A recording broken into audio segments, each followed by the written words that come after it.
신율의 뉴스 정면 승부 2부 시작합니다. 2부 정면 인터뷰에서는 국민의힘 조혜진 의원 만나볼 텐데요. 제가 앞서도 말씀을 드렸지만 지역번호 02 그리고 2000번대 혹은 6000번대로 걸려오는 전화가 있으시면 여러분 꼭 좀 받아주십사 부탁을 드리겠습니다. 바로 청취율 조사 기간 앞으로 2주 동안 이어지는데요. 청취율 조사 전화할 확률이 높습니다. 여러분이 바로 신율의 뉴스 정면 승부로 들었다라고 말씀해 주시는 것 저희한테 굉장히 큰 도움이 되니까 꼭 좀 도와주시기를 부탁드리겠습니다. 자, 국민의힘 조혜진 의원 연결하겠습니다. 조 의원님 안녕하세요. 예, 안녕하십니까. 새해 복 많이 받으십시오. 아유, 조 의원님 새해 복 많이 받으십시오. 우리 청취자 여러분 아주 오늘 기분 좋으시겠네요. 우리 조 의원님부터 말씀해 주셔가지고. 그 쌍특검은 이거 지금 어떻게 되고 있는 거예요? 이거 거부권 행사했으니까 제의가 돼야 될 텐데, 그죠? 예, 제의결돼야 되고 순리적으로 본다면은 제의 요구 오고 나서 첫 본회의가 내일 열리게 되는데, 예. 내일 그 표결이 돼야 되는데 민주당에서 자꾸 또 미루어서 총선 가까이까지 끌고 가려고 하는 그런 움직임이 보여서 좀 걱정입니다. 예.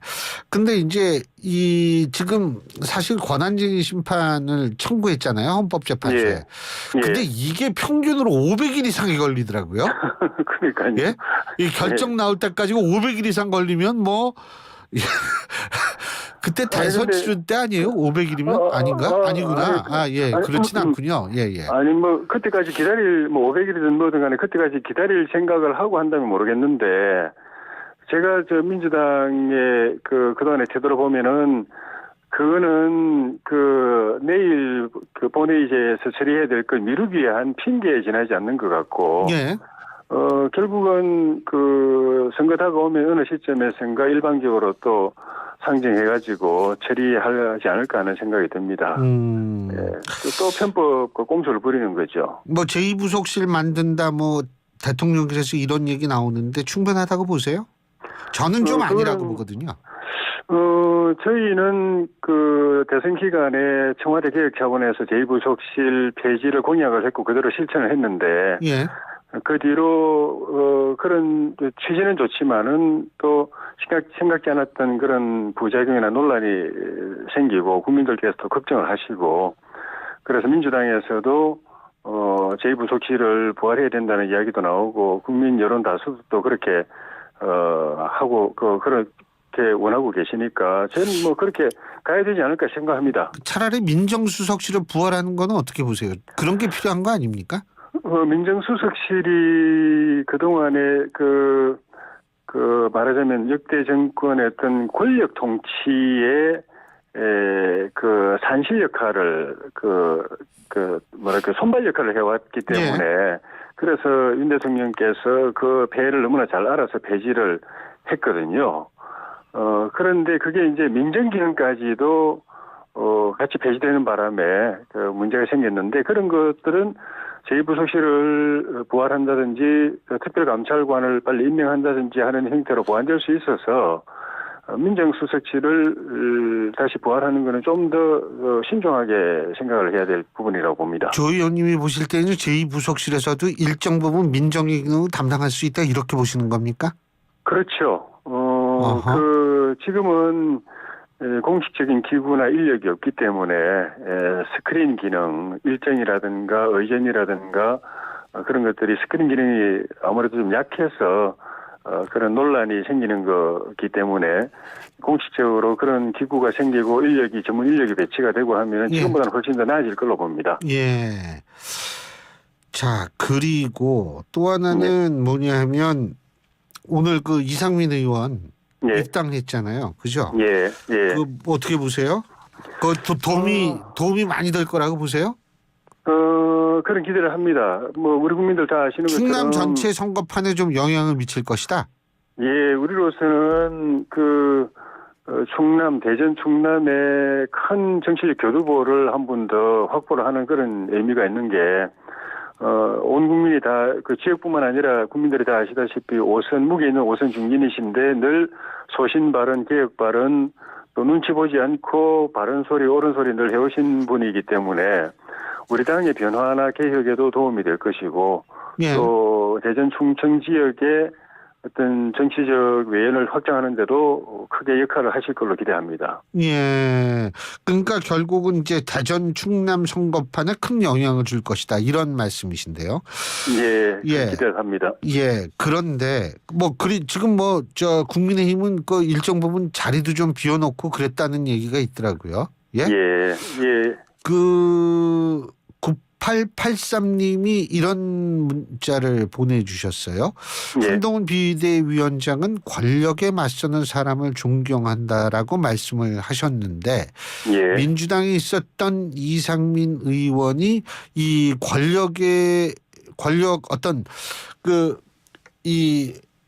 그러니까 어떤 권력에도 맞서고 민주당 강성 지지층에도 맞섰던 용감한 의원이었습니다. 예. 이런 문자도 보내주셨는데 그런데 국민의힘의 이상민 의원이 많이 이제 입당을 하셨으니까요. 예. 국민의힘 지지층에도 이렇게 맞서실 수 있을지. 예. 예. 이런 부분 어떻게 보세요? 국민의힘도 강성 지지층이 있으니까요. 그죠? 지금 당 내에 계신 분들도, 당 지지층이라든가 당원들 가운데서 좀 불합리한 목소리를 내거나, 예. 또 너무 한쪽으로 치우치는 목소리를 내고, 예. 당이 민심과 괴리되도록 만드는데, 역할을 하는 데 대해서는 일정한 선을 긋고 있습니다. 예. 의원들 본인이 만약에 그런 행위를 할 경우에는 징계를 받는 경우도 있고, 그래서 이상민 의원님이 들어오셔도 마땅히 또 필요할 때는 그런 역할을 하실 거로 봅니다. 그리고요, 제가 예. 이상민 의원님의 지역구가 지금 비어 있잖아요, 그죠? 예. 거기에서 예. 이제 한 분이 양보하고 딴 데로 가셨다라고 나오고 있는데 제가 좀 예. 궁금한 게 있는 게 지금 예. 민주당에서는 이른바 친명 자객 공천 얘기가 논란의 대상이 되고 있어요. 그 예. 의도가 진짜 그런지 안 그런지 우리는 알 수 없지만 예. 비명계 의원들의 친명계 원외 후보들이 이제 직접 나서고 있다 이런 얘기들이 많이 나오는데 예. 국민의힘도 개파가 있는 건 당연하니까요. 이런 예. 자객 공천 현상 같은 건 있을 거라고 보십니까? 우리 당에서는 별로 그런 움직임도 없고 그런 논란도 별로 없는 상태입니다. 지금까지 언론이나 외부에서는 친윤, 비윤 이렇게 구분하기도 했지만 저를 비롯해서 우리 의원들 이야기를 들어보면은 우리 당 의원들은 거의 대부분이 이 대통령 또 정부 국정 운영 잘 되기를 바라고 그걸 위해서 뭔가 작은 거라도 자기가 역할을 하고 싶어하는 분들 그런 분들이 모여 있고 그런 정서로 의정 활동을 하지. 대통령이나 국정 운영 성공에 걸림돌이 되거나 방해물이 될 행동을 하는 분은 저는 별로 거의 보지를 못했습니다. 아니 물론 지금 탈당했지만 이준석 그런 분이 있어야 그런 분이 있어야 자격을 보내든지 할 텐데 그런 우리 민주당에서는 비명과 친명과 반명, 비명이 명확하게 선명하게 구분이 되는데 우리 당에서는 집권당이기 때문에 국정에 대한 책무가 막중해서 그런 것도 있겠지만 어쨌든 구도가 좀 다르다고 봅니다. 민주당하고. 그래서 자격공천 논란 같은 거는 없을 것이다. 예? 예. 지금도 없습니다. 지금도 없고요. 그런데 예를 들면 친명 비명 말씀하셨는데 비명이 친윤 비윤 얘기했을 때 이준석 전 대표도 있잖아요. 물론 지금 탈당했지만 그 경우는 어느 쪽이 반드시 책임이 있다고는 볼 수는 없지만은 전적으로 어느 한쪽이 다 책임이 있고 어느 한쪽은 책임이 없다 이렇게 볼 수는 없지만은 어쨌든 결과적으로는 당 내에서 그런 갈등이 불거졌을 때 그걸 처리하는 방식에 있어가지고 이준석 전 대표가 말하자면 당의 대표로서 또는 당원으로서 우리가 당선시킨 모시고 있는 대통령에 대해서 또는 국정 운영에 대해서 선을 넘는 합리적인 비판을 넘어서가지고 선을 넘는 그런 발언을 많이 했기 때문에 내부적으로 그런 문제가 있었던 것은 사실이죠. 그러니까 어쨌든 지금 현재로 놓고 보면 친윤 비윤 이게 명확하지 않은 수준을 넘어섰다. 그러니까 그냥 전부 친윤이다 이렇게 생각하시는 거예요? 내부 우리 안에서는 사실 그런 구분이 별로 없는데 언론이 그렇게 이제 그 분류를 하고 또 외부에서 그렇게 그 분류를 하는 측면이 있는데 우리 당 안에서는 사실 그 뭐 내가 비윤이다 또는 내 비윤이 되고 싶다 이렇게 말하는 분은 제가 본 적이 없고 알겠습니다. 나도 국정 운영을 위해서 최선을 다하고 있고 대통령 선거를 위해서 열심히 하고 있는데 왜 나는 비윤으로 분류되냐 이런 분들은 있습니다. 알겠습니다. 예. 그 이준석 전 대표 같은 경우에 이준석 위원장이죠 이제는 이준석 예. 위원장 같은 경우에 지금 신당 만들면서 뭐 자꾸 그 연대 뭐 그러니까 이게 조금 뉘앙스가 달라요. 이 야당 쪽에서 이 분당에서 나온 분들은 주로 빅텐트를 얘기를 하거든요. 예. 근데 이제 이준석 위원장이 빅텐트라는 얘기를 했는지 전 정확하게 기억이 없습니다만 예. 연대 같은 얘기는 한 것 같거든요. 예. 그 성공할 수 있다고 보십니까? 어떻게 보십니까? 역대 경험적으로 보면은 신당 자체가 힘들고요. 선거 앞두고 분당을 해서 새로 당을 만들어서 어떤 성과를 내는 것 자체가 아주 드물게 그 성공한 사례가 있고 대부분 다 실패했고 거기다가 신당 그 막 출발한 신당끼리 서로 또 연대하거나 통합하거나 하는 건 더 어렵습니다. 이 그 신당들 스스로 홀로서기도 힘든데 또 신당의 구성 요소라든가 이런 게 다 색깔이 다 틀리거든요. 노선도 틀리고 정책도 틀리고 배경도 틀리고 또 지지자들의 성향도 틀리고 하기 때문에 그걸 화학적으로 결합시킨다는 것도 쉽지가 않고 또 선거 앞두고 공천이라든지 당기라든지 이런 이해관계 문제를 조정하는 것도 쉽지 않기 때문에 그렇게 낙관적으로 보기 어려울 거고 특히나 뭐 민주당은 모르겠습니다만은 민주당은 이재명 대표가 있는 한은 당 쇄신이 쉽지 않다고 보는데 우리 당은 그 한동훈 비대위를 중심으로 해서 당이 쇄신하고 공천이 또 합리적으로 공정하게 투명하게 이루어지고 하면은 우리 당 그 요인으로서 발생한 신당은 입지가 그렇게 녹록하지 않을 겁니다. 이 대표가 있는 한 쉽지 않다. 그런 표현하셨는데요. 이재명 대표가 민주당에서요. 그죠? 예. 거기서는 이재명 대표가 물러서지 않고 당권을 쥐고 공천을 좌지우지하는 한은 혁신을 기대하기 어렵죠. 아니 그렇다면 말이에요. 예. 그 이재명 대표가 뭐 한 1, 2주 후에 만일 내가 대표직 사퇴하겠다 이렇게 되면은 거기도 변화가 할 수 있는 상황이 되는 거라고 보세요?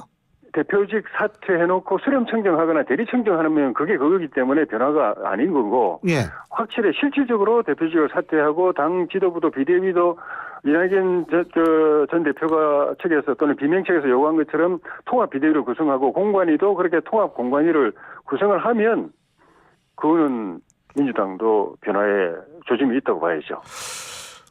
근데 수렴 청정 이런 표현 쓰셨는데 예. 한동훈 비대위원장의 자율성은 어느 정도라고 평가하십니까? 지금까지 그 보여준 행보로 보면은 충분히 국민들의 기대 또 당원들의 기대에 부응할 만한 그런 모습이 있다고 보여지고 그동안에 대통령 또 대통령실과의 한동훈 비대위원장의 관계를 보더라도 저는 충분히 소통을 하면서도 또 당의 독자성을 그 실현하는 그런 방향으로 당 운영을 할 것을 저는 기대하고 있습니다. 가능성이 있다고 봅니다. 기대하고 가능성이 있다는 건 아직까지 보여주지 못했다는 얘기인데요. 지금까지는 앞부분에 말씀드린 것처럼 지금까지는 괜찮은 행보라고 봅니다. 지금까지는 괜찮은 행보다. 예를 들면 공천이라든가 이런 중요한 그 의사결정 과정이 그 직면했을 때 예.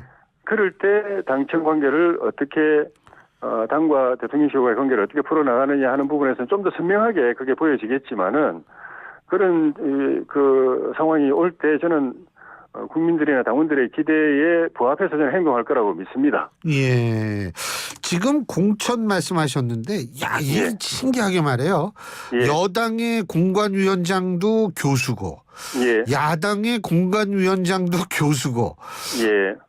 어떻게 평가하세요? 정치 오래 하신 분 입장에서 볼 때는? 야당 입장은 제가 알 수는 없는데 우리 당 입장에서는 일단은 공천이 당원과 국민들로부터 평가받을 수 있는가가 그 총선 승패의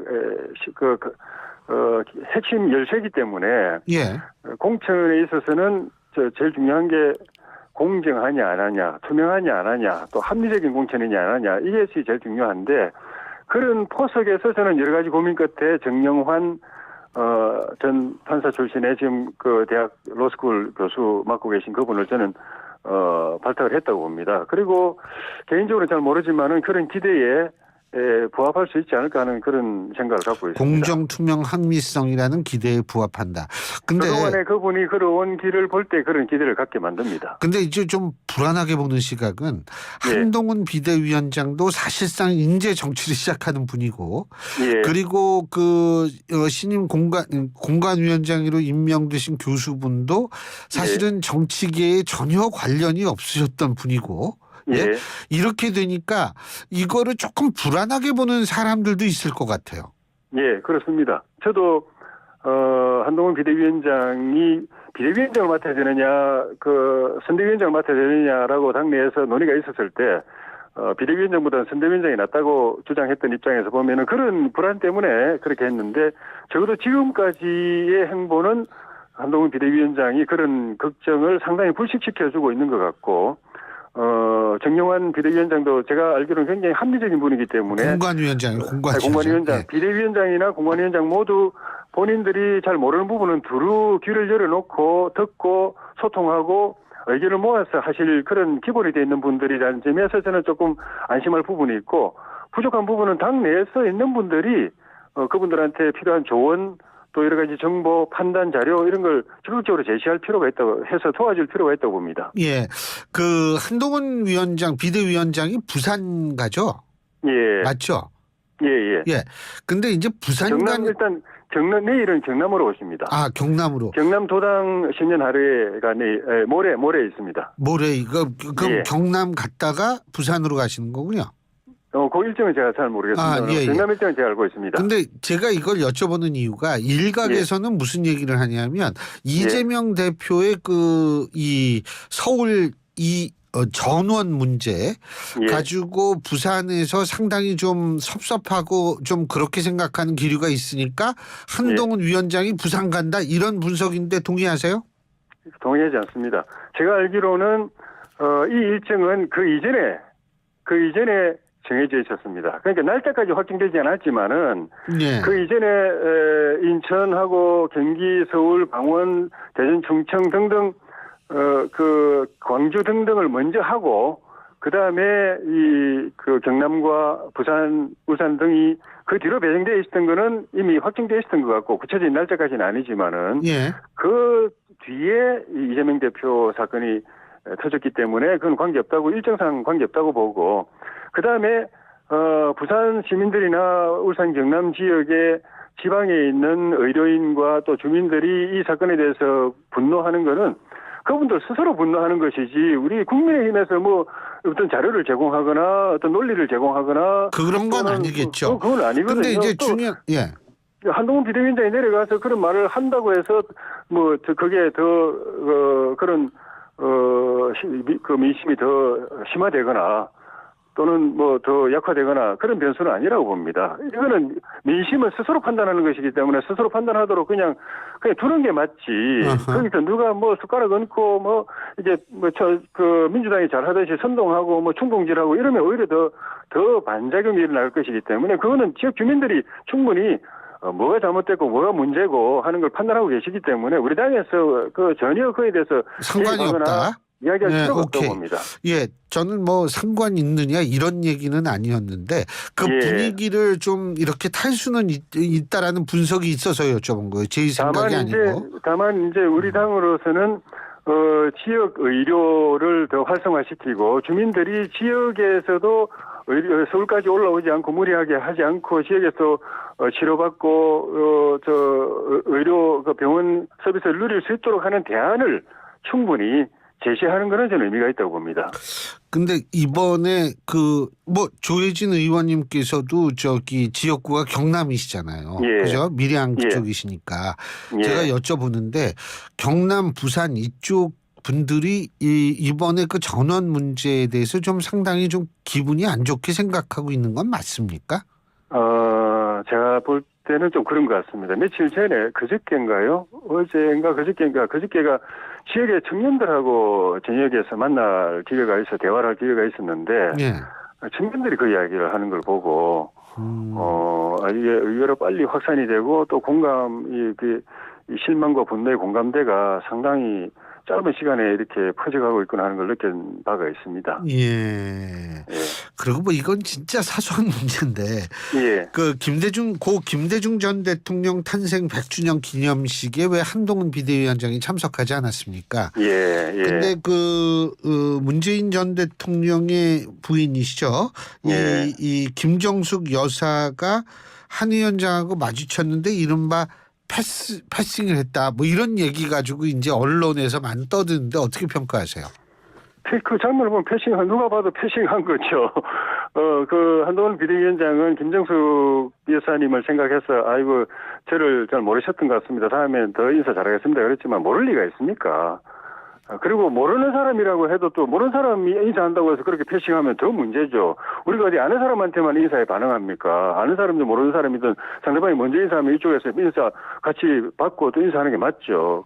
그런 점에서 참 많이 안타깝고 뭐 문재인 대통령이든 김정숙 여사든 사실은 현직에 계실 때 이 국민 통합에 대한 기여보다는 이렇게 정치적으로 편가르고 분열적인 그런 역할 때문에 많은 문제가 있었는데 퇴임하고 나서는 그래도 그런 부분을 이제 정파적인 부분을 벗어버리고 전직 대통령으로서 또 영부인으로서 국민 통합과 화합을 위해서 그 역할을 해주기를 모든 국민들이 지금 기대하고 있다고 보는데 이런 장면은 그런 점에서 참 국민들에게 실망을 크게 끼치는 부분이라고 생각이 들고 두고 국민들로부터 존경받는 그런 국민의 대통령 또 국민의 영부인으로 남으시려면 이번 사건 같은 그런 일이 없도록 좀 더 두 분이 역할을 좀 고민하셨으면 좋겠습니다. 문재인 대통령의 그 기념식 연설은 어떻게 평가하십니까? 그동안 퇴임하시고 나서 그냥 조용히 살겠다, 뭐 잊혀지고 싶다고 하셨는데 계속 그 반대되는 언행을 하시고 그것도 좀 말씀드린 것처럼 초당적으로 국민 전체를 하나로 묶고 그 통합하는 그런 언행보다는 그 반대 언행을 많이 하셨기 때문에 이번도 조금 그런 느낌이 있어가지고 좀 말씀드린 대로 좀 전직 대통령으로서 전체 국민으로부터 계속 존경받는 대통령의 역할이 무엇인지를 좀 깊이 생각할 수 있으면 좋겠습니다. 예. 뭐 어쨌든 김대중 전 대통령에 대한 해석도 같은 예. 민주당 내에서도 좀 예. 해석이 다르더라고요. 그러니까 이낙연 전 대표는 행동하는 양심이라는 부분에 더 비중을 두고 있는 반면에 예. 또 이 다른 주류 쪽, 글쎄 주류라고 표현하는지 모르겠습니다만 다른 쪽은 또 다르게 해석하는 그런 현상도 보여서 좀 재밌다는 생각은 들었습니다. 예. 이낙연 전 대표가 동교동 적자고 주류입니다. 그렇죠. 제가 알기로는. 예. 예. 오늘 말씀 여기까지 듣겠습니다. 감사합니다. 예, 고맙습니다. 예, 지금까지 국민의힘 조혜진 의원이었습니다.